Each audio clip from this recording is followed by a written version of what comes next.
نحمده ونصلي على رسوله الكريم أما بعد أعوذ بالله من الشيطان الرجيم بسم الله الرحمن الرحيم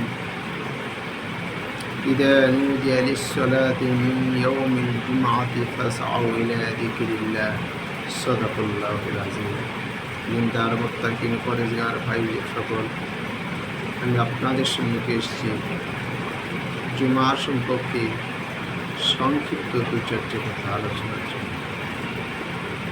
আজ যেহেতু জুমার দিন, সেই জন্য জুমার ফজিলত সম্পর্কে দু চারটি কথা গুরুত্বপূর্ণ আমাদের জানার দরকার আছে। সর্বপ্রথম আল্লাহ রব্বুল আলামিন কোরআন পাকের মধ্যে বললেন, ইযা নুদিয়া লিস-সালাতি মিন ইয়াউমিল জুমআতি ফাসআউ ইলা যিকরিল্লাহ। যখন জুমার দিনে আজান হবে, প্রত্যেকটা মুসলমানের জন্য জরুরি যে সে যেন জুমার নামাজের জন্য মসজিদের দিকে চলে যায়। জুমার দিন সারা সপ্তাহের মধ্যে একটা শ্রেষ্ঠ দিন, উত্তম দিন। জুমা কেন বলা হয়? এই জন্যে তো বলা হয় যে সমস্ত মানুষ একত্রিত হয়ে জুমার দিন নামাজ পড়ে, সেই জন্য একে জুমার দিন বলা হয়। কোনো মতে জুমা এই জন্য বলা হয় যে হজরতে আদম আলাইহিস সালাম আর মা হাওয়া আলাইহিস সালাম এই দিনে একত্রিত হয়েছিল, সেই জন্য জুমার দিন বলা হয়।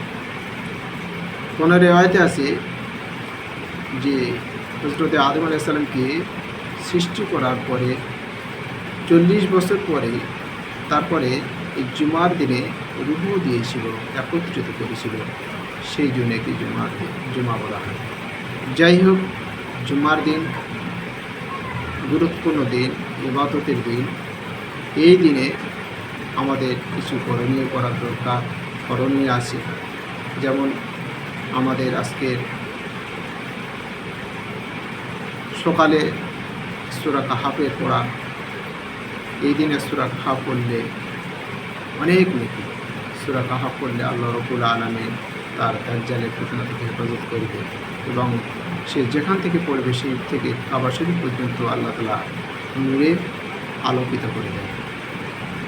যাই হোক, এই দিনের আমাদের সূরা কাহাফ পড়া, সকাল সকাল গোসল করে মসজিদের দিকে যাওয়া, সুন্নত তরিকা অনুযায়ী আমরা মসজিদে গিয়ে কোরআন তেলাওয়াত করা, ইবাদত করা, বেশি বেশি ইবাদত করা এই দিনে আমাদের করণীয়।